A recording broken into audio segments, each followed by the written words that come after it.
अस्सलामुअलैकुम बिस्मिल्लाहिर्रहमानिर्रहीम।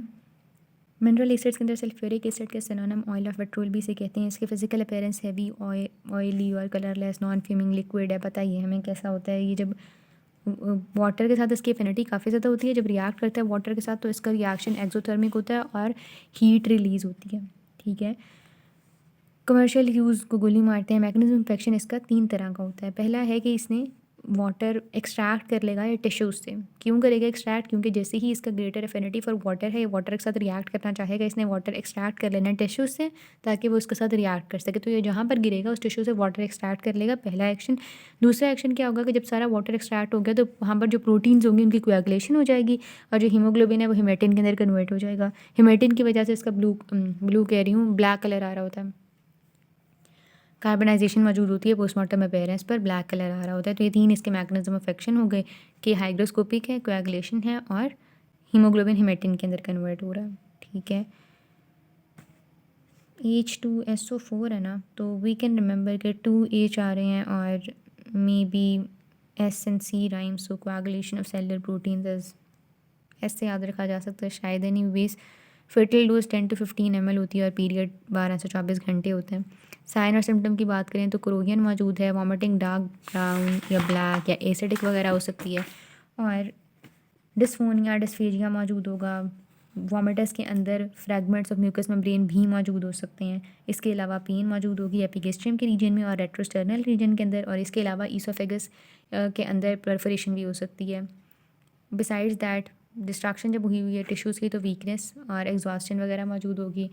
चौकी वाइट टीथ जो है इसका करेक्टरिस्टिक होता है। तो इस तरह से हम अलग से लिस्ट बना लेते हैं कि भाई चौकी वाइट टीथ जो होता है वो करेक्टरिस्टिक किसका होता है, H2SO4 का। क्यों? क्योंकि एनामल डिस्ट्रॉय हो जाती है। कार्बनाइजेशन पोस्टमार्टम अपीयरेंस किस में नज़र आती है, H2SO4 में। क्यों? क्योंकि हिमेटिन की फॉर्मेशन होती है।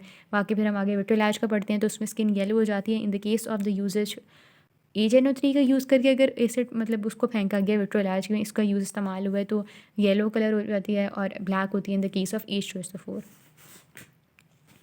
एनीवेज जब एसिड गया है अंदर तो क्या होगा, टंग पर इसका इन कांटेक्ट आया है तो वो शेपलेस मैस बन जाएगा क्योंकि प्रोटीन सारी कोएगुलेट हो गई हैं। ठीक है, माउथ जो है वो स्लाइवा से फिल हो जाएगा।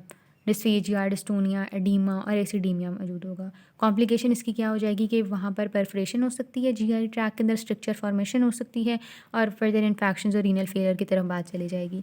अब ये टेस्ट हम बचपन से करते आ रहे हैं कि भाई सोडियम कार्बोनेट डालें एसिड के अंदर तो एफरवेसेंस कार्बन डाइऑक्साइड प्रोड्यूस होती है, उसकी जो बबलिंग होती है उसको एफरवेसेंस कहते हैं। ठीक है, तो एफरवेसेंस टेस्ट है। लिटमस टेस्ट एसिड का पता लगाना है तो लिटमस टेस्ट से पता लगाएंगे। और बेरियम क्लोराइड के केस में वाइट पीपीटी बनते हैं।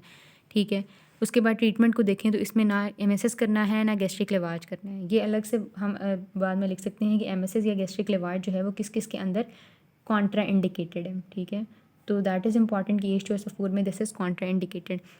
करना क्या है, आपने ये करना है कि एसिड गया हुआ है ना अंदर तो न्यूट्रलाइजेशन उसकी कर देंगे मिल्क ऑफ मैग्नीशिया से, लाइम वाटर से या सूप से। डिमल्सेंट्स दे देंगे ताकि वो जाके म्यूकस लाइनिंग को कोट कर लें और उसे फर्दर एसिड के एक्शन से प्रिवेंट कर लें। एयर वे को मेंटेन करना है भाई, IV इलेक्ट्रोलाइट और फ्लूइड वगैरह उसके बैलेंस कर देना है। उसको नील पर ओरल पे रखना है टिल उसकी स्वेलोइंग सही नहीं हो गई। क्रश आइस देनी है ताकि जो प्यास लगी है वो बुझ जाए। दर्द बहुत ज़्यादा हो रही है तो मॉर्फिन दे देनी है। आगे पीछे बैक्टीरिया होंगे जहाँ पर मरीज़ को दाखिल किया हुआ है तो एंटीबायोटिक्स दे देनी है। स्ट्रक्चर फॉर्मेशन अगर हो रही है या उसको मिनिमाइज़ करना है तो उसके लिए कॉर्टिकोस्टीरॉइड्स दे सकते हैं। ठीक है, लेकिन नॉट कम्प्लीटली रिकमेंडेड। स्किन के लेगेंस अगर हैं तो सोप से धोएंगे और वाटर से धो लेंगे। ठीक है, और फिर उसके बाद आपने सोडियम बाइकार्बोनेट की पेस्ट लगा देनी है, यानी soap water and sodium bicarb. और आई की इन्वॉल्वमेंट हो गया तो आई को खुला रखना है और वहाँ पर फिर irrigation of water and normal saline करनी है। चेस्ट एक्सरे वगैरह आपने देख लेना है कि कहीं पर एस्पायरेशन और परफोरेशन कहाँ पर मौजूद है। ठीक है, और फिर फर्दर ये हमने चेस्ट में देख लिया परफोरेशन और एस्पायरेशन को। परफोरेशन आपने उसमें पेट में भी देखनी है, पेरोटिनाइटिस वगैरह देखना है। लेप्रोटमी की तरफ चले जाएगी बात, ट्रिक्योस्टमी की तरफ जा सकती है और इसोफेगोस्कोपी की तरफ जा सकती है। पोस्टमार्टम अपीयरेंस के अंदर देखें तो कोरोडेड और स्किन के चार्ड एरिया मौजूद होंगे ब्राउनिश या ब्लैकिश कलर के, जिससे कार्बनाइजेशन का है। क्यों होता है? क्योंकि वाटर एक्सट्रैक्ट हो गया और हेमेटिन फॉर्मेशन हो गया। फिशरिंग और क्रोयन मौजूद होगी लिप्स की, एंगल्स ऑफ माउथ्स की, यानी वो जो सारा जहाँ जहाँ गिरा है वहाँ पर क्रोयन मौजूद होगी। स्टमक की म्यूकोजा को देखें तो वो वहाँ पर हेमरेज अल्सरेशन और परफोरेशन मौजूद होगी। पेप्टिक डिजीज़ से आपने इसको डिफ्रेंशिएट करना होता है। एक डिफरेंशियल डायग्नोसिस बन गया H2SO4 and peptic ulcer disease का, आई गेस। उसके बाद इन्फ्लेमेशन, नेक्रोसिस और परफोरेशन जीआई के अंदर कॉमन होती है। अब अगर तो स्टमक के अंदर एसिड गया, स्टमक के अंदर सुराख बन गया, परफोरेशन हो गया, तो नेबरिंग विसरा को बजा के फिर उसने तबाह करना है। वॉमिटस अगर इनहेल हो गया तो रेस्पिरेटरी ट्रैक के अंदर भी कंजेशन और एडीमा मौजूद होगा। एक्सीडेंटली हो सकती है इसकी पॉइजनिंग, सुसाइडल इतनी ज़्यादा नहीं होती, होमिसाइडल एग्जिस्ट करती है लेकिन स्टिल रेयर होती है, और डेड बॉडीज़ को जब डिस्पोज ऑफ करना होता है तो उसमें यूज़ हो जाती है। विट्रोलैज की डेफिनेशन इंपॉर्टेंट है, इसका ये डेफिनेशन होती है कि क्रोसिव, कॉस्टिक या इरिटेंट सब्सटेंस, ठीक है, क्रोसिव, कॉस्टिक या इरिटेंट सब्सटेंस को स्प्लैश किया गया है किसी के फेस पर या किसी की बॉडी पार्ट पर। क्यों किया गया है? आउट ऑफ जेलसी या रिवेंज, ताकि उसे इंजरी, कोई नुकसान पहुंचाया जा सके या फिर परमानेंट डिसफिगरमेंट की जा सके, उसे विट्रोलैज कहते हैं। क्लिनिकल फाइंडिंग अंदर डिसफिगरेशन आपको उसमें मिलेगी, ठीक है। स्टेनिंग की बात कर चुके हैं हम, डिस्ट्रक्शन हो जाए अगर आइज़ की तो विजन का लॉस हो सकता है, अल्सरेशन हो जाए तो उसकी वजह से स्कार फॉर्मेशन हो सकती है अफेक्टेड एरिया के अंदर, नर्व डैमेज हो जाती है तो इसलिए पेनफुल नहीं होता ये लेजन, ठीक है। और स्पिलेज वगैरह उसके कपड़ों पर भी मिल सकती है, आगे हम देखेंगे इसमें, नहीं पता नहीं कहाँ लिखा हुआ था, आगे पीछे कहीं लिखा हुआ था कपड़ों पर भी गिरा हुआ मिल सकता है, पता नहीं शायद, एनीवेज लेट्स स्किप दैट, पता नहीं कहाँ पढ़े मैंने। एविडेंस ऑफ द पोरिंग यहाँ पर उन्होंने लिखा हुआ है कि अदर पार्ट्स पर भी आपको मिल सकती है, ठीक है।